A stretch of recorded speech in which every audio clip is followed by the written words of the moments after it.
श्री राग महला पहला। सो इस प्रकार महाराज कोल आके बेनती जिवें किसी ने कीती जग्यासू ने कि महाराज सिफत करन वाला मनुख वाहिगुरु विच किवें लीन हो जांदा है, ये तो दसो। जद तुसीं कहने हो कि परमात्मा विच वाहिगुरु विच जिवें बंदा लीन हुंदा, तू तू करता तू हुआ मुझ में रहा ना हूं, वाहिगुरु वाहिगुरु करदा वाहिगुरु रूप हो जांदा है, पानी वांगू मिल जांदा है। ये किवें मिल जांदा है? कोई उदाहरण दसो कृपा करके। महाराज सच्चे पातशाह कहन लगे, धात मिलै फुन धात कौ, सिफती सिफत समाए।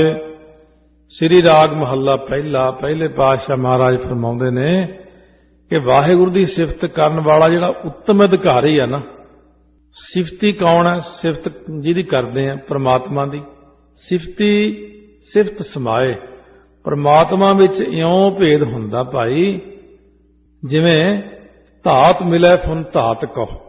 धात हुंदी जिवें 8 धातां 7 धातां निकलदियां ने, सो इस तरह जिवें लोहा सोना तांबा ये सारियां धातां पिंगल के पिंगला दईए। जे धातां दे विच धात मिल जांदी है, एक दूजे नाल मिक्स हो जांदी, बिल्कुल पता नहीं लगदा।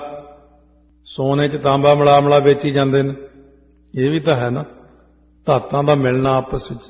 पित्तल पा दे पिंगला के विच ही मिल जांदा। कहंदे इसे तरह जिहड़ी धात है ना, माया, धा जाण वाली माया नूं जिवें माया मिलदी है, माया को माया मिले कर कर लंबे हाथ, तुलसीदास गरीब की कोई ना पूछे बात। माया नूं माया मिलदी है। माया धारी पुरुष माया विखे जिवें भेद हुंदा, देखिया ना माया च लीन माया धारी पुरुष। महाराज कहन लगे, महाराज ने फरमान कीता कि ये जिहड़ा माया धारी माया नूं हिरदे च धारण करके तुरिया फिरदा। हुण माया धारी कोई जरूरी नहीं पैसे वाला ही माया धारी हुंदा। राजा जनक भी तो होया, उन्होंने नहीं माया धारी कहंदे, क्योंकि जिन्हां ने माया नूं धारण कीता हिरदे च, उहनूं माया धारी कहंदे। सुते माया, जागदे माया, बैठे माया, उठदे माया। सो जिवें रात भी कथा च आया बाबा कल्याण चंद जी दा, गुरु नानक देव जी नूं 20 रुपए दिते, फिर सच्चे सौदे च लाए, खरा सौदा करता। किन्ना रौला पिया फिर उन्हां 20 रुपइयां दा। राय बलार जी ने किन्ना समझाया कि तुसीं तां हमेशा बस माया दी गल ही करदे हो, सुते जागदे बैठदे उठदे, तुहानूं तां इह बस आ जे जावे ना।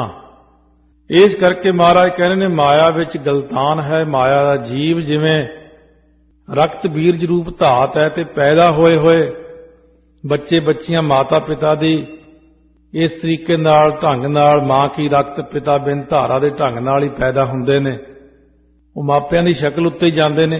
उसे प्रकार वाहिगुरू दी सिफत करन वाले गुरमुख वाहिगुरू विच भेद हो के वाहिगुरू उत्ते ही चले जांदे ने। हर जन ऐसा चाहिए जैसा हर ही होए, जिहा जिहा परमात्मा उहे ਜਿਹੇ ਉਹਦੇ बच्चे। कहंदे ये तो रब रूप है भाई, बस लोकी कहण लग जांदे ने। ये क्यों कहते हैं लोग?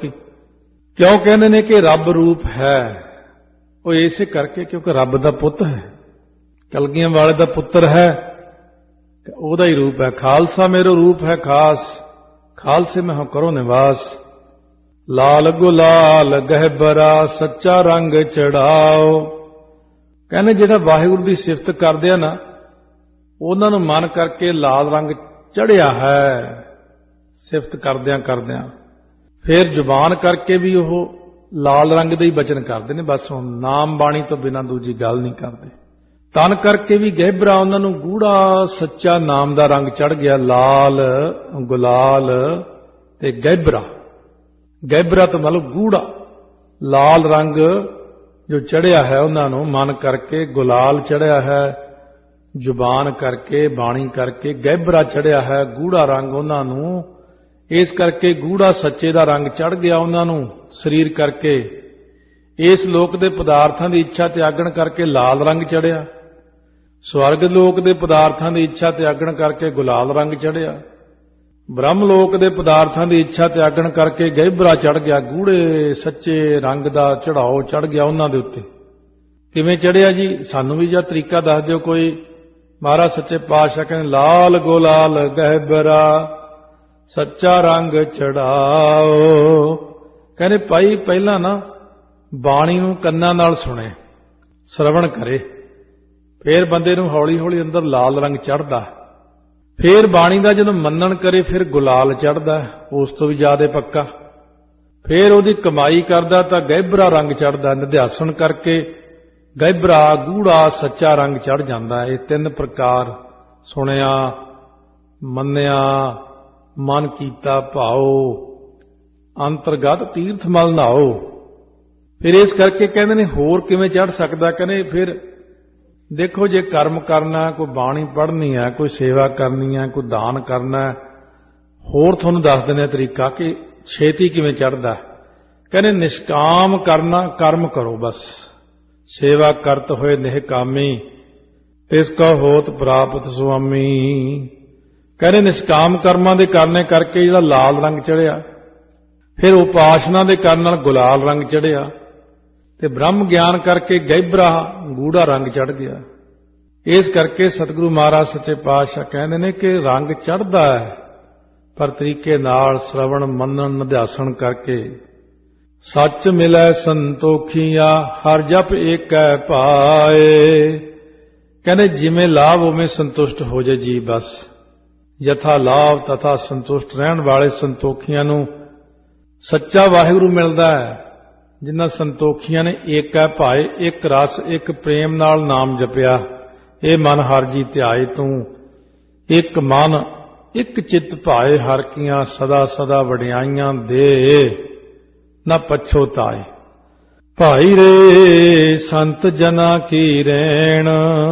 ਇਹ ਭਾਈ ਜਿਹੜੇ ਪੂਰਨ ਸੰਤ ਮਹਾਤਮਾ ਹੁੰਦੇ ਨੇ, ਉਹਨਾਂ ਦੀ ਧੂੜੀ ਗ੍ਰਹਿਣ ਕਰੋ, ਚਰਨ ਧੋਵੋ, ਚਰਨ ਸਾਫ਼ ਕਰੋ ਬ੍ਰਹਮ ਗਿਆਨੀ ਦੇ, ਜਿੱਥੋਂ ਡੁੱਲ ਡੁੱਲ ਪੈਂਦਾ ਨਾਮ ਦਾ ਰਸ।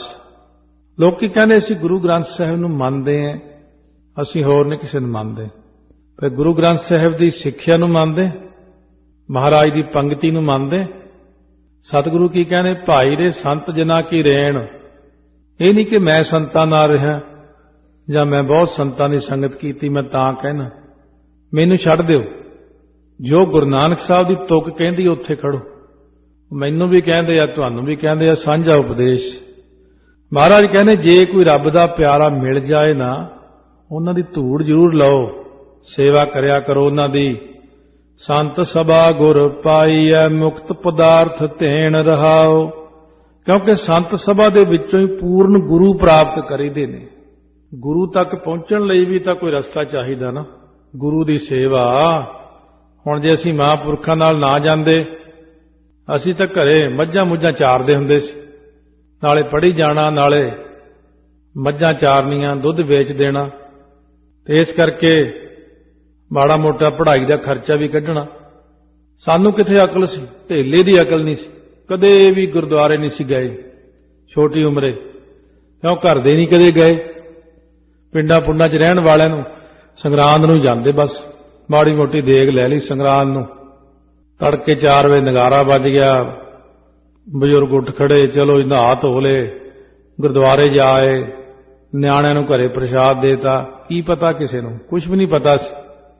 ਇਹ ਇੰਨੀ ਕਥਾ, ਸੰਥਿਆ, ਸੇਵਾ, ਸਿਮਰਨ, ਅਭਿਆਸ, ਆ ਜਿੰਨਾ ਗਿਆਨ ਹੈ ਇਹ ਕਿੱਥੋਂ ਆ ਗਿਆ? ਇਹ ਮਹਾਂਪੁਰਖਾਂ ਕੋਲੋਂ ਹੀ ਮਿਲਿਆ। ਉਹਨਾਂ ਨੇ ਕਿੱਥੋਂ ਲਿਆ ਸੀ? ਸੰਤ ਬਾਬਾ ਕਰਤਾਰ ਸਿੰਘ ਜੀ ਖਾਲਸਾ ਨੇ ਕਿੱਥੋਂ ਲਿਆ? ਉਹਨਾਂ ਨੇ ਸੰਤ ਗਿਆਨੀ ਗੁਰਬਚਨ ਸਿੰਘ ਜੀ ਖਾਲਸਾ ਤੋਂ ਲਿਆ। ਉਹਨਾਂ ਨੇ ਕਿੱਥੋਂ ਲਿਆ? ਉਹਨਾਂ ਨੇ ਸੰਤ ਸੁੰਦਰ ਸਿੰਘ ਜੀ ਖਾਲਸਾ ਤੋਂ ਲਿਆ। ਉਹਨਾਂ ਨੇ ਬਾਬਾ ਬਿਸ਼ਨ ਸਿੰਘ ਮਰਾਲੇ ਵਾਲਿਆਂ ਦੀ ਸੇਵਾ ਕੀਤੀ, ਉਹਨਾਂ ਨੇ ਉਦੋਂ ਵੱਡਿਆਂ ਦੀ ਕੀਤੀ, ਉਹਨਾਂ ਨੇ ਉਦੋਂ ਵੱਡਿਆਂ ਦੀ ਕੀਤੀ। ਫਿਰ ਅਖੀਰ ਬਾਬਾ ਦੀਪ ਸਿੰਘ, ਭਾਈ ਮਨੀ ਸਿੰਘ, ਉਹਨਾਂ ਨੇ ਕਿੱਥੋਂ ਲਿਆ? ਉਹਨਾਂ ਨੂੰ ਅਰਥ ਕਿੱਥੋਂ ਸਿੱਖ ਲਏ? ਉਹਨਾਂ ਨੇ 10ਵੇਂ ਪਾਤਸ਼ਾਹ ਤੋਂ ਸਿੱਖੇ। ਇਹ ਤਾਂ ਚੱਲੀ ਆਉਂਦੀ ਰੀਤੀ ਭਈ, ਚੱਲੀ ਤਾਂ ਗੱਲ ਗੁਰਾਂ ਤੋਂ ਹੀ ਆ ਨਾ। ਗੁਰੂ ਨਾਨਕ ਸਾਹਿਬ ਨੇ ਧੁਰ ਕੀ ਬਾਣੀ ਦੁਨੀਆ 'ਚ ਪ੍ਰਗਟ ਕੀਤੀ ਹੈ। ਗੁਰੂ ਅੰਗਦ ਦੇਵ ਜੀ ਨੇ ਅੱਗੇ ਲਿਪੀ ਬਣਾਈ, ਤੀਜੇ ਪਾਤਸ਼ਾਹ ਨੇ ਪ੍ਰਚਲਿਤ ਕੀਤੀ, ਚੌਥੇ ਪੰਜਵਿਆਂ ਨੇ ਸਰੂਪ ਰਚਿਆ।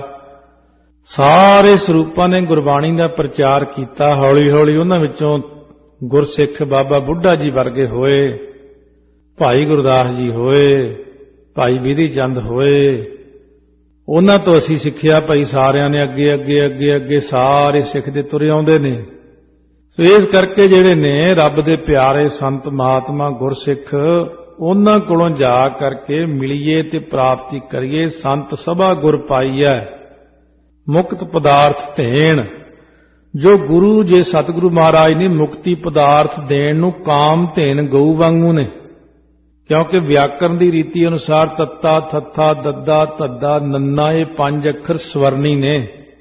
ਧੇਣ ਦੀ ਜਗ੍ਹਾ ਅਰਥ ਵਾਸਤੇ ਦੇਣ ਕਰ ਲੈਣ ਆਦਿਕ ਇਹ ਅੱਖਰ ਜਿਹੜੇ ਜੋੜੀ ਦੇ ਨੇ ਇਸ ਪ੍ਰਕਾਰ ਕਿ ਗੁਰੂ ਸਾਹਿਬ ਜੀ ਮੁਕਤੀ ਪਦਾਰਥ ਦੇ ਦੇਣ ਵਾਲੇ ਨੇ ਧੇਣ।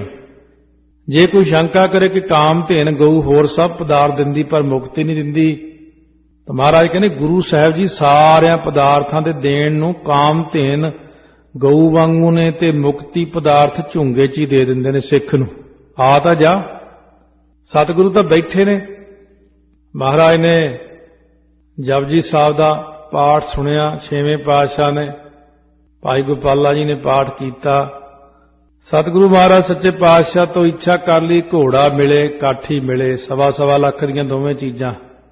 ਉਹ ਤਾਂ ਦੇਣੀ ਹੀ ਦੇਣੀਆਂ ਸੀ। ਮਹਾਰਾਜ ਨੇ ਕਿਹਾ ਤੈਨੂੰ ਬ੍ਰਹਮ ਗਿਆਨ ਦਿੱਤਾ, ਤੇਰੀਆਂ 21 ਕੁਲਾਂ ਤਾਰੀਆਂ, ਤੇਰਾ ਆਹ ਕੀਤਾ ਜਿਉਂ ਵਰਾਂ ਦੀ ਝੜੀ ਲਾਈ। ਇਸ ਕਰਕੇ ਮਹਾਰਾਜ ਸੱਚੇ ਪਾਤਸ਼ਾਹ ਕਹਿੰਦੇ ਨੇ ਕਿ ਇੱਛਾ ਪੂਰਕ ਸਰਬ ਸੁਖ ਦਾਤਾ ਹਰ, ਜਾ ਕੈ ਵਸ ਹੈ ਕਾਮ ਧੇਨਾ। ਕਾਮ ਧੇਨ ਕਿਤੇ ਇੱਕ, ਇਹਨਾਂ ਦੇ ਬੱਗਾਂ ਦੇ ਬੱਗ ਫਿਰਦੇ ਨੇ। ਪਰ ਆਮ ਜਿਹੜੇ ਮੋਟੇ ਦਿਮਾਗ ਵਾਲੇ ਬੰਦੇ ਉਹ ਨਾ ਹੀ ਇਹੀ ਜੀ ਗੱਲ ਸੁਣਨ ਤੇ ਨਾ ਹੀ ਕਰਨ, ਕਿਉਂਕਿ ਉਹਨਾਂ ਨੂੰ ਤਾਂ ਵਿਚਾਰਿਆਂ ਨੂੰ ਇਹਨਾਂ ਗੱਲਾਂ ਦਾ ਪਤਾ ਹੀ ਨਹੀਂ ਹੁੰਦਾ। ਜਦੋਂ ਸਮਾਧੀਆਂ ਲੱਗਦੀਆਂ ਗੁਰਸਿੱਖਾਂ ਦੀਆਂ ਤਾਂ ਇਹ ਸਭ ਕੁਝ ਦੇਖ ਲੈਂਦੇ ਨੇ ਕੀ ਕੀ ਹੈ, ਕਿੱਥੇ ਹੈ, ਕਿਵੇਂ ਹੈ। ਪਰ ਬਈ ਸਾਰਾ ਕੁਝ ਜਿਤੜੇ ਫਲ ਮਨ ਬਾਂਛੀਐ ਤਿਤੜੇ ਸਤਿਗੁਰ ਪਾਸ। ਇਹ ਤਾਂ ਕਾਮ ਧੇਨ ਦੀ ਲੋੜ ਤਾਂ ਪਈ ਜਦੋਂ ਸਤਿਗੁਰੂ ਨਹੀਂ ਸੇ ਮਿਲੇ ਆਪਾਂ ਨੂੰ। ਜਦ ਸਤਿਗੁਰੂ ਹੀ ਮਿਲ ਗਏ ਤਾਂ ਕਾਮ ਧੇਨ ਦੀ ਕੀ ਹੁਣ ਲੋੜ ਹੈ? ਫਿਰ ਤਾਂ ਸਤਿਗੁਰੂ ਹੀ ਨੇ ਸਾਡੇ ਕੋਲੇ। ਲక్ష్ਮੀ ਦੀ ਲੋੜ ਤਾਂ ਸੀ ਕਿ ਉਦੋਂ ਲੋਕਾਂ ਕੋਲ ਨਹੀਂ ਸੀ ਬਾਣੀ, ਤੇ ਹੁਣ ਜਦ ਸਾਡੇ ਕੋਲ ਹੈ ਹੀ ਬਾਣੀ ਤੇ ਬਾਣੀ ਸਾਡੀ ਸਾਰੀ ਗੁਰ ਈਸ਼ਰ ਗੁਰ ਗੋਰਖ ਬਰਮਾ ਗੁਰ ਪਾਰਬਤੀ ਮਾਈ। ਮਹਾਰਾਜ ਕਹਿੰਦੇ ਸਾਰਾ ਕੁਝ ਗੁਰਬਾਣੀ ਮੰਨ ਲਓ ਬਸ। ਉਹ ਤਾਂ ਵਿਚਾਰੀਆਂ ਆਪ ਚੀਜ਼ਾਂ ਗੁਰਾਂ ਦੇ ਕੋਲੋਂ ਲੈ ਕੇ ਜਾਂਦੀਆਂ, ਵੰਡ ਦਿੰਦੀਆਂ, ਫੇਰ ਲੈ ਕੇ ਜਾਂਦੀਆਂ, ਫੇਰ ਵੰਡ ਦਿੰਦੀਆਂ, ਇੱਥੋਂ ਹੀ ਲੈ ਕੇ ਜਾਂਦੀਆਂ। ਕਾਮ ਧੇਨ ਕਿਹੜਾ ਕਿਤੋਂ ਹੋਰ ਲੈਣ ਜਾਂਦੀ, ਦੇਵੀਆਂ ਕਿਹੜਾ ਕਿਤੋਂ ਹੋਰ ਲੈਣ ਜਾਂਦੀਆਂ ਨੇ। ਗੁਰੂ ਦੇ ਦਰ ਤੇ ਝਾੜੂ ਦੇ ਕੇ ਸਾਰੀਆਂ ਇੱਥੋਂ ਸ਼ਕਤੀਆਂ ਭਰ ਕੇ ਝੋਲੀਆਂ ਦੁਨੀਆ 'ਚ ਵੰਡ ਕੇ ਆਪਣੇ ਆਪ ਨੂੰ ਕਹਾਉਂਦੀਆਂ ਮੈਂ ਦਾਤਾ ਮੈਂ ਦਾਤੀ।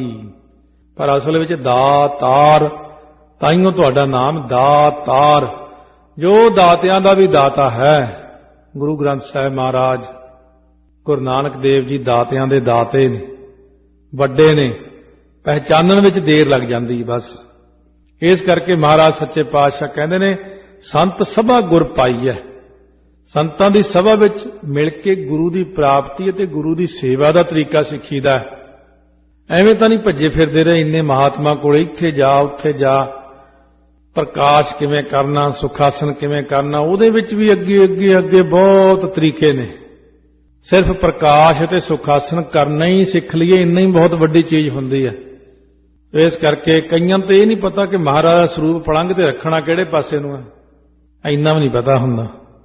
ਜਪਜੀ ਸਾਹਿਬ ਵਾਲਾ ਪਾਸੇ ਸਰਾਣੇ ਵੱਲ ਨੂੰ ਕਰਕੇ ਰੱਖੀਦਾ, ਉਧਰ ਨੂੰ ਸਰੂਪ ਕਰਕੇ ਰੱਖਣਾ ਹੁੰਦਾ। ਆਪਾਂ ਤਾਂ ਉਦੋਂ ਹੀ ਰੱਖਿਆ ਉਹਨੇ ਜਿੱਧਰ ਜੀ ਕੀਤਾ ਰੱਖਿਆ ਹੁੰਦਾ ਬਸ। ਫੇਰ ਅਖੇ ਰਾਤ ਨੀਂਦ ਨਹੀਂ ਆਈ, ਪਰੇਸ਼ਾਨੀ, ਜਾਂ ਸਰੂਪ ਨਹੀਂ ਸਹੀ ਢੰਗ ਨਾਲ ਸੇਵਾ ਕੀਤੀ।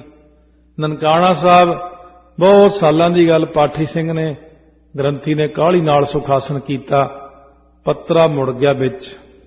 ਰਾਤ ਨੂੰ ਛਾਲਾ ਮਾਰ ਮਾਰ ਉੱਠੇ, ਫੇਰ ਉੱਠ ਜੇ ਫੇਰ ਬਹਿ ਜੇ, ਕਹਿੰਦੇ ਨੀਂਦ ਨਹੀਂ ਆਉਂਦੀ। ਫੇਰ ਖਿਆਲ ਆਇਆ ਮਨ 'ਚ ਕਿ ਸੇਵਾ ਵਿੱਚ ਕੋਈ ਕੁਤਾਹੀ ਰਹਿ ਗਈ। ਅਰਦਾਸ ਕਰਕੇ ਜਾ ਕੇ ਰਾਤ ਨੂੰ 12 ਵਜੇ ਸਰੂਪ ਸੁਖਾਸਨ ਤੇ ਪ੍ਰਕਾਸ਼ ਕਰਕੇ ਜਦ ਦੇਖਿਆ ਤਾਂ ਇੱਕ ਪੱਤਰਾ ਮੁੜਿਆ ਹੋਇਆ ਹੈ, ਉਹ ਸਿੱਧਾ ਕੀਤਾ, ਫੇਰ ਆਰਾਮ ਨਾਲ ਸੁੱਤਾ।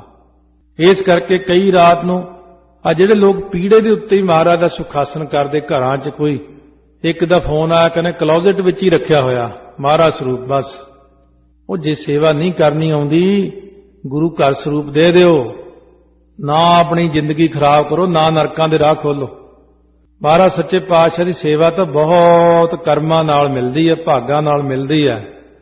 ਇਸ ਕਰਕੇ ਸਤਿਗੁਰੂ ਮਹਾਰਾਜ ਸੱਚੇ ਪਾਤਸ਼ਾਹ ਕਹਿੰਦੇ ਨੇ ਉਹ ਬਹੁਤ ਵੱਡਾ ਹੈ ਪ੍ਰਮਾਤਮਾ। ਊਚੋ ਥਾਨ ਸੁਹਾਵਣਾ ਉਪਰ ਮਹਿਲ ਮੁਰਾਰ। ਕਹਿੰਦੇ ਸਾਰੀਆਂ ਜੂਨੀਆਂ ਤੋਂ ਉੱਚਾ ਸੋਹਣਾ ਸਥਾਨ ਪਹਿਲਾਂ ਤਾਂ ਮਨੁੱਖਾ ਦੇ ਹੀ ਹੈ, ਇਹਦੇ ਉੱਪਰ ਮੁਰਾਰੀ ਦਾ ਮਹਿਲ ਅੰਤਹਿਕਰਨ ਹੈ।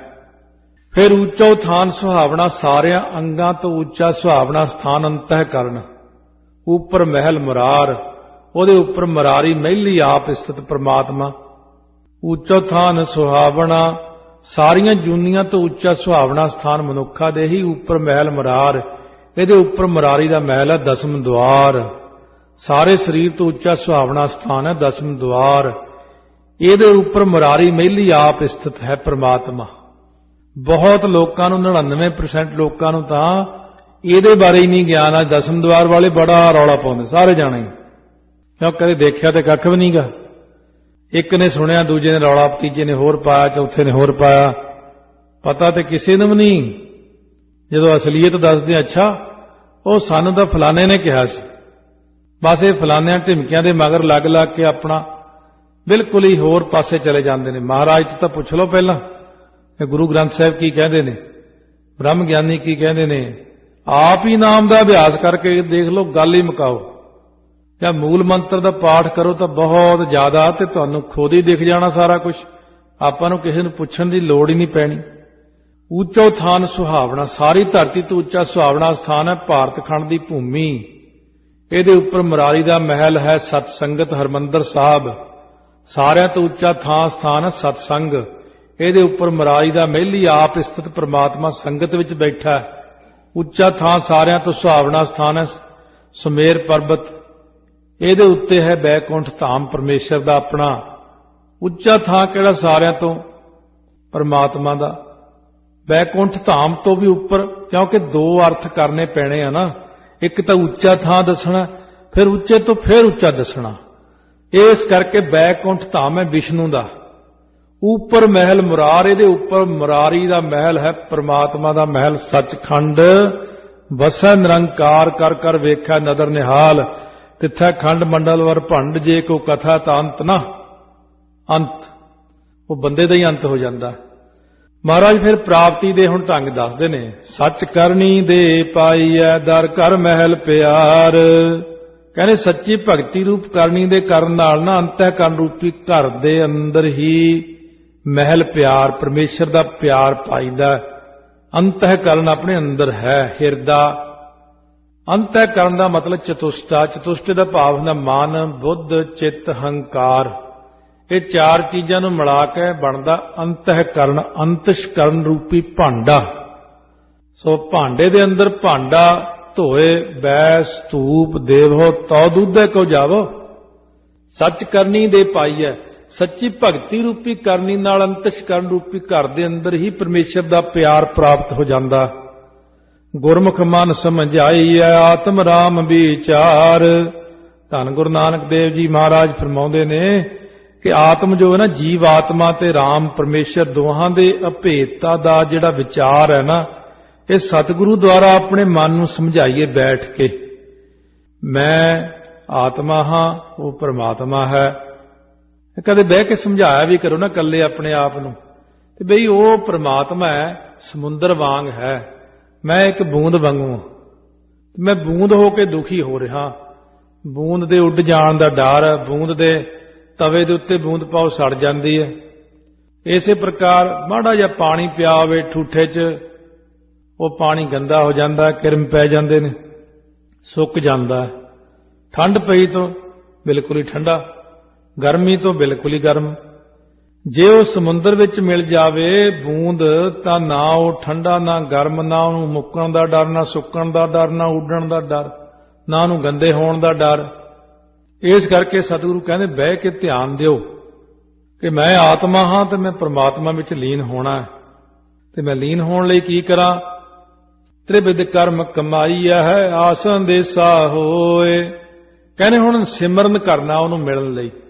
ਲੋਕੀ ਕੀ ਕਰਦੇ ਨੇ ਜੀ? ਕਹਿੰਦੇ ਨਾਮ ਸਿਮਰਨ ਤੋਂ ਬਿਨਾਂ ਲੋਕੀ ਰਾਜਸੀ, ਸਾਤਕੀ, ਤਾਮਸੀ, ਕਾਇਕ ਵਾਚਕ ਮਾਨ ਸਰੂਪ ਤ੍ਰਿਵਿਧ 3 ਪ੍ਰਕਾਰ ਦੇ ਕਰਮਾਂ ਦੇ ਕਮਾਵਣ ਕਰਕੇ ਪਹਿਲਾਂ ਸਵਰਗ ਲੋਕ ਜਾਣ ਦੀ ਆਸਾ ਹੁੰਦੀ ਬੰਦੇ ਦੀ। ਫਿਰ ਜਿੰਨੇ ਸਾਲ ਸਵਰਗ ਲੋਕ ਦਾ ਸੁੱਖ ਭੋਗਣਾ ਹੁੰਦਾ ਉਹਨੇ ਫੁੱਲਾਂ ਦੀ ਮਾਲਾ ਉਹਦੇ ਗਲ 'ਚ ਪਾ ਦਿੰਦੇ ਨੇ। 1 ਸਾਲ ਪਿੱਛੋਂ ਇੱਕ ਫੁੱਲ ਸੁੱਕ ਜਾਂਦਾ। ਜਿਉਂ-ਜਿਉਂ ਫੁੱਲ ਸੁੱਕਦੇ ਜਾਂਦੇ ਨੇ ਤਿਉਂ-ਤਿਉਂ ਸਵਰਗ 'ਚੋਂ ਫਿਰ ਡਿੱਗਣ ਦਾ ਅੰਦੇਸ਼ਾ ਹੋ ਜਾਂਦਾ। ਉਹ ਥੱਲੇ ਸੁੱਟ ਦਿੰਦੇ ਮੁੜ ਕੇ, ਜਾ ਬਈ ਤੇਰਾ ਕੰਮ ਖਤਮ ਹੋ ਗਿਆ, ਚਲਿਆ ਜਾ ਇੱਥੋਂ, ਹੁਣ ਜਿੰਨਾ ਦਿੱਤਾ ਸੀ ਉਹਨਾਂ ਖਾ ਲਿਆ ਤੂੰ। ਇਸ ਕਰਕੇ ਜਿੰਨੇ ਵੀ ਕਰਮ ਨੇ ਇਹਨਾਂ 'ਚ 3 ਤਰ੍ਹਾਂ ਦੇ ਦੋਸ਼ ਆ ਜਾਂਦੇ ਨੇ, ਅਸਹਿਤਾ, ਖੀਣਤਾ, ਖਿਆਤਾ। ਇਸ ਕਰਕੇ ਮਹਾਰਾਜ ਸੱਚੇ ਪਾਤਸ਼ਾਹ ਕਹਿੰਦੇ ਨੇ ਕਿ ਇਹ ਸਾਰੇ ਕਰਮਾਂ ਨਾਲੋਂ ਇੱਕ ਨਾਮ ਹੀ ਸਾਡੇ ਵਿਚਕਾਰ ਪੁਲ ਦਾ ਕੰਮ ਕਰਦਾ। ਆਤਮਾ ਨੂੰ ਤੇ ਪ੍ਰਮਾਤਮਾ ਨੂੰ ਮਿਲਾਉਣ ਲਈ ਇੱਕ ਵਿਚਕਾਰ ਨਾਮ ਹੀ ਹੈ। ਨਾਮ ਨਾਲ ਹੀ ਆਪਾਂ ਪ੍ਰਮਾਤਮਾ ਨੂੰ ਮਿਲ ਸਕਦੇ ਹਾਂ, ਕਿਉਂਕਿ ਇਹ ਜਿਹੜੀ ਤ੍ਰਿਕੁਟੀ ਛੁੱਟਣੀ ਹੈ ਗੁਰੂ ਤੋਂ ਬਿਨਾਂ ਛੁੱਟਣੀ ਨਹੀਂ। ਕਿਉਂ ਗੁਰਬਿਨ ਤ੍ਰਿਕੁਟੀ ਛੁੱਟ ਸੀ, ਸਹਿਜ ਮਿਲਿਆ ਸੁਖ ਹੋਏ। 3 ਤਰ੍ਹਾਂ ਦੇ ਕਰਮ ਕਰਨੇ ਨਾਲ ਨੇ ਤ੍ਰਿਕੁਟੀ ਜਿਹੜੀ ਹੁੰਦੀ ਹੈ, ਧਿਆਤਾ ਧਿਆਨ, ਧੇ ਗਿਆਤਾ ਗਿਆਨ ਗੇ। ਇਸ ਕਰਕੇ ਇਹ ਚੀਜ਼ਾਂ ਦੇਖਣੀਆਂ ਪੈਂਦੀਆਂ। ਧਿਆਤਾ ਧਿਆਨ ਧੇ ਰੂਪ ਤ੍ਰਿਕੁਟੀ ਪੂਰਨ ਗੁਰਾਂ ਤੋਂ ਬਿਨਾਂ ਨਹੀਂ ਛੁੱਟਦੀ। ਗਿਆਨ ਦੇ ਮਿਲਿਆ ਹੀ ਆਤਮ ਸੁਖ ਹੁੰਦਾ ਹੈ। ਤ੍ਰਿਕੁਟੀ ਛੱਡ ਕੇ ਫੇਰ ਤਾਹਾਂ ਨੂੰ ਜਾਣਾ ਹੁੰਦਾ। ਪ੍ਰਤੱਖ ਵੀ ਆਗਿਆ ਚੱਕਰ ਨੂੰ ਬਿੰਨ ਕੇ ਉਹਦੇ ਉੱਤੇ ਤ੍ਰਿਕੁਟੀ ਤੋਂ ਅੱਗੇ ਜਾ ਕੇ 10ਵੇਂ ਦੁਆਰ, ਉੱਥੇ ਜਾ ਕੇ ਮਨ ਖੀਵਾ ਹੁੰਦਾ ਜਿੱਥੇ ਮਸਤ ਹੁੰਦਾ। ਨਿਜ ਘਰ ਮਹਿਲ ਪਛਾਣੀਐ, ਨਦਰ ਕਰੇ ਮਲ ਧੋਏ। ਜਦੋਂ ਗੁਰੂ ਸਾਹਿਬ ਦੀ ਕਿਰਪਾ ਦ੍ਰਿਸ਼ਟੀ ਕਰਕੇ ਮਨ ਦੇ ਅੰਦਰੋਂ ਨਿਜ ਘਰ ਨੂੰ ਧੋਣਾ, ਮੈਲ ਨੂੰ, ਕਿਹੜੀ ਰਾਗ ਤੇ ਦਵੈਸ਼ ਪਾਪਾਂ ਰੂਪੀ ਮੈਲ ਨੂੰ ਧੋਣਾ। ਜਦੋਂ ਇਹ ਜੀਵ ਆਪਣੇ ਅੰਤਸ਼ਕਰਨ ਰੂਪ ਘਰ ਦੇ ਵਿੱਚ ਸਰੂਪ ਨੂੰ ਪਛਾਣ ਲੈਂਦਾ ਨਾ, ਅੰਦਰ ਅੰਤਸ਼ਕਰਨ ਹੈ, ਮਨ ਬੁੱਧ ਚਿੱਤ ਹੰਕਾਰ ਚਤੁਸ਼ਟੇ, ਇਹ 1 ਦੇ 4 ਨਾਉ ਨੇ। ਅੱਗੇ 1 ਦੇ 4 ਨਾਉ ਕਿਵੇਂ ਹੋ ਗਏ? ਕਹਿੰਦੇ ਦੁੱਧ ਤੋਂ ਦਹੀਂ, ਮੱਖਣ, ਪਨੀਰ, ਖੋਆ, ਉਹਦੇ ਤਾਂ ਜ਼ਿਆਦਾ ਰੂਪ ਬਣਾ ਲਓ। ਇਸੇ ਤਰ੍ਹਾਂ ਹੈ ਇੱਕ ਮਨ। ਪਹਿਲਾਂ ਤਾਂ ਹੋ ਗਿਆ ਮਨ। ਜਦੋਂ ਇਹ ਸੰਕਲਪ ਵਿਕਲਪ ਕਰਦਾ ਤਾਂ ਮਨ ਹੈ, ਤੇ ਜਦੋਂ ਇਹ ਸੰਸਾਰ ਨੂੰ ਸੱਚਾ ਨਿਸ਼ਚਾ ਕਰਦਾ ਤਾਂ ਇਹ ਬੁੱਧੀ ਹੈ। ਜਦੋਂ ਕਹਿੰਦਾ ਮੈਂ ਇਹ ਗੱਲ ਦੀ ਚਿਤਵਣੀ ਕੀਤੀ ਤਾਂ ਚਿੱਤ ਬਣ ਜਾਂਦਾ ਇਸੇ ਦਾ ਹੀ। ਜਦੋਂ ਕਹਿੰਦਾ ਮੈਂ ਵੀ ਕੋਈ ਚੀਜ਼ ਆ, ਅਸੀਂ ਕਿਤੇ ਐਵੇਂ ਤੁਰੇ ਫਿਰਦੇ ਆ, ਫਿਰ ਹੰਕਾਰ। ਇਹ ਇੱਕੋ ਹੀ ਮਨ ਦੇ 4 ਹਿੱਸੇ ਬਣਦੇ ਅਲੱਗ-ਅਲੱਗ ਕਿਸਮਾਂ ਦੇ ਵਿੱਚ। ਜਿਵੇਂ ਦੁੱਧ ਤੋਂ ਦਹੀਂ ਬਣਾਇਆ, ਦਹੀਂ ਰਿੜਕਿਆ 'ਚ ਮੱਖਣ ਆਇਆ, ਚਲੋ ਮੱਖਣ 'ਚੋਂ ਘਿਓ ਆਇਆ, 4 ਰੂਪ ਹੋ ਗਏ। ਇਸੇ ਤਰ੍ਹਾਂ ਸਾਡੇ ਮਨ ਦੇ ਰੂਪ ਬਣਦੇ ਜਾਂਦੇ ਨੇ। ਸਤਿਗੁਰੂ ਕਹਿੰਦੇ ਉਸ ਮਨ ਦੇ ਅੰਦਰ ਚਤੁਸ਼ਟੇ ਦੇ ਵਿੱਚ ਉਹਦੇ ਪਿੱਛੇ 4 ਚੀਜ਼ਾਂ ਨੂੰ ਕਿਰਿਆ ਦੇਣ ਵਾਲੀ ਚੀਜ਼ ਕਿਹੜੀ ਆ? ਮਨ ਦੇ ਅੰਦਰ ਸੰਕਲਪ ਵਿਕਲਪ ਨੂੰ ਪੈਦਾ ਕਰਨ ਵਾਲੀ ਸ਼ਕਤੀ ਕਿਹੜੀ ਆ? ਬੁੱਧੀ ਨੂੰ ਇਉਂ ਪ੍ਰੇਰਣਾ ਕੌਣ ਦਿੰਦਾ ਕਿ ਸੰਸਾਰ ਸੱਚਾ ਹੈ? ਇਹ ਕਿਹੜੀ ਲਾਈਟ ਆ ਪਿੱਛੇ? ਫਿਰ ਇਸੇ ਪ੍ਰਕਾਰ ਚਿੱਤ ਨੂੰ ਕੌਣ ਚਿਤਵਣੀਆਂ ਦਿੰਦਾ ਹੈ? ਸਾਡੇ ਮਨ ਦੇ ਅੰਦਰ ਇਹ ਕਿਉਂ ਆਉਂਦਾ ਰਹਿੰਦਾ ਕਿ ਮੈਂ ਹਾਂ ਮੈਂ ਹਾਂ ਮੈਂ ਹਾਂ ਦਾ ਜਾਪ ਕਿਉਂ ਕਰਦੇ? ਇਹ 4 ਦੇ ਪਿੱਛੇ ਇੱਕ ਕੌਣ? ਆਤਮਾ। ਆਤਮਾ ਹੀ ਲਾਈਟ ਹੈ। ਉਹ ਜਾਣਾ ਤਾਂ ਆਪਾਂ ਉੱਥੇ ਤੱਕ ਹੈ, ਕਹਿੰਦੇ ਲਾਈਟ ਤੱਕ ਜਾਣਾ। ਆਪਾਂ ਇਹਨਾਂ 4 ਨੂੰ ਛੱਡ ਕੇ ਮਨ ਨੂੰ ਇੱਕ ਕਰ ਲਓ। 4 ਨੂੰ ਛੱਡ ਦਿਓ, ਹੰਕਾਰ ਛੱਡ ਦਿਓ, ਚਿਤਵਣੀਆਂ ਛੱਡ ਦਿਓ। ਕਹਿੰਦੇ ਮਨ ਦੇ ਅੰਦਰ ਜੋ ਆ ਰਿਹਾ ਬਾਰ-ਬਾਰ ਸਭ ਕੁਝ ਇੱਕ ਥਾਂ ਤੇ ਲਿਆ ਕੇ ਤਾਂ ਨਿਜ ਘਰ ਮਹਿਲ ਪਛਾਣੀਐ। ਅੰਤःਕਰਨ ਰੂਪ ਘਰ ਦੇ ਵਿੱਚ ਸਰੂਪ ਨੂੰ ਪਛਾਣ ਲੈਣਾ। ਫਿਰ ਉਹ ਮੇਰਾ ਅਸਲ ਸਰੂਪ ਕੀ ਹੈ? ਮੈਂ ਮਨ ਤੂੰ ਜੋਤ ਸਰੂਪ ਹੈ। ਆਪਣਾ ਮੂਲ ਪਛਾਣ। ਬਿਨ ਗੁਰ ਮੈਲ ਨਾ ਉਤਰੈ, ਬਿਨ ਹਰ ਕਿਉਂ ਘਰ ਵਾਸ। ਕਹਿੰਦੇ ਇਹ ਕੁਦਰਤੀ ਨਿਯਮ ਗੁਰਾਂ ਨੇ ਬਣਾਇਆ, ਅਕਾਲ ਪੁਰਖ ਨੇ, ਕਿ ਗੁਰਾਂ ਤੋਂ ਬਿਨਾ ਵਾਹਿਗੁਰੂ ਨਾਮ ਦੀ ਪ੍ਰਾਪਤੀ ਨਹੀਂ ਹੁੰਦੀ, ਅਤੇ ਵਾਹਿਗੁਰੂ ਨਾਮ ਤੋਂ ਬਿਨਾ ਪਾਪਾਂ ਰੂਪੀ ਮੈਲ ਨਹੀਂ ਉਤਰਦੀ। ਮੈਲ ਉਤਰੇ ਤੋਂ ਬਿਨਾ ਸਰੂਪ ਰੂਪੀ ਘਰ ਵਿੱਚ ਵਾਸਾ ਨਹੀਂ ਹੁੰਦਾ। ਬਿਨ ਗੁਰ ਮੈਲ ਨਾ ਉਤਰੈ, ਬਿਨ ਹਰ ਕਿਉਂ ਘਰ ਵਾਸ। ਇਹ ਸਾਰਾ ਕੁਝ ਤਰਤੀਬ ਵਿੱਚ ਚੱਲਦਾ। ਮਹਾਰਾਜ ਕਹਿੰਦੇ ਏਕੋ ਸ਼ਬਦ ਵਿਚਾਰੀਐ, ਅਵਰ ਤਿਆਗੈ ਆਸ। ਇਸ ਲਈ ਹੋਰ ਸਾਰੇ ਪਦਾਰਥਾਂ ਦੀ ਆਸਾ ਛੱਡ ਕੇ, ਹੋਰ ਸਾਰਿਆਂ ਪਾਸਿਆਂ ਤੋਂ ਆਸਾ ਛੱਡ ਕੇ, ਸਭ ਗੱਲਾਂ ਛੱਡ ਕੇ ਇੱਕ ਗੁਰਾਂ ਦੇ ਉਪਦੇਸ਼ ਦੀ ਹੀ ਵਿਚਾਰ ਕਰੋ। ਬਸ ਇਸੇ ਨੇ ਗੁਰੂ ਗ੍ਰੰਥ ਸਾਹਿਬ ਨੂੰ ਮੰਨਣਾ ਕੀ ਹੈ? ਕੀ ਮੰਨਣਾ? ਮੰਨਣਾ ਇਹੀ ਹੈ ਜਿਹੜੇ ਗੁਰੂ ਦੇ ਸ਼ਬਦ ਦੀ ਵਿਚਾਰ ਕਰਕੇ ਉਹਦੇ ਉੱਤੇ ਜੀਵਨ ਨੂੰ ਢਾਲ ਲੈਣਾ। ਉਹਦੇ 'ਚ ਹੁਣ ਭਾਵੇਂ ਘਾਟਾ ਪਵੇ ਭਾਵੇਂ ਵਾਧਾ ਹੋਵੇ। ਕਈ ਵਾਰ ਆਪਾਂ ਨੂੰ ਲੋਕ ਕਹਿੰਦੇ ਫਿਰ ਜੀ ਰੋਟੀ ਕਿੱਥੋਂ ਖਾਵਾਂਗੇ ਜੇ ਅਸੀਂ ਆਹ ਕੰਮ ਛੱਡਤਾ, ਇਹਦੇ ਬਿਨਾਂ ਤਾਂ ਰੋਟੀ ਨਹੀਂ।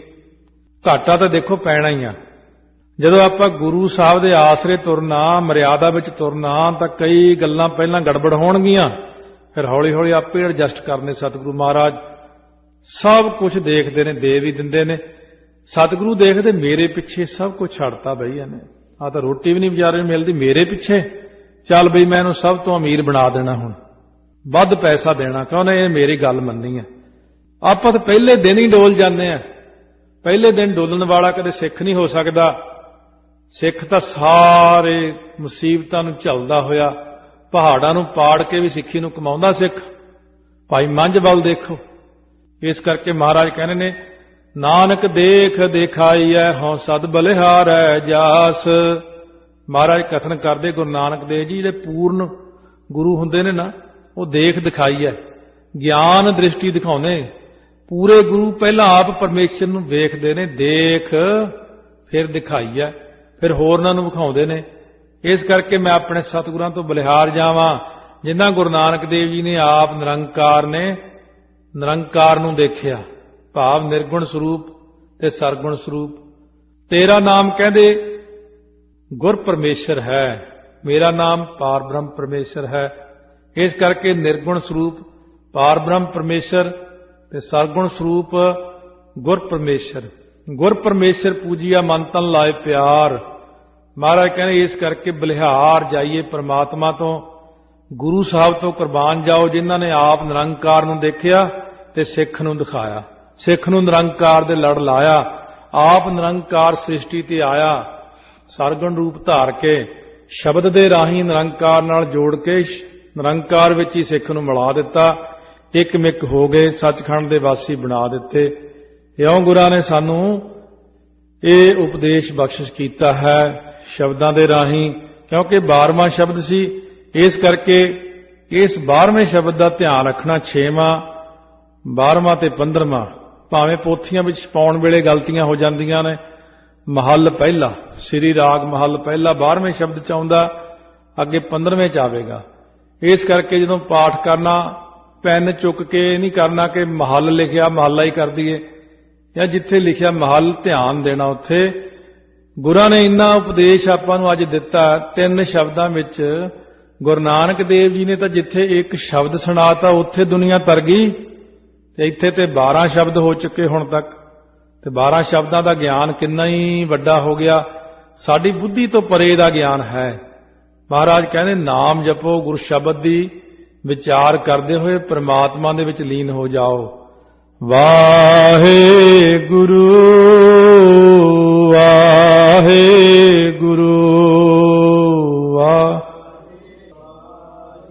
ਵਾਹਿਗੁਰੂ ਵਾਹਿਗੁਰੂ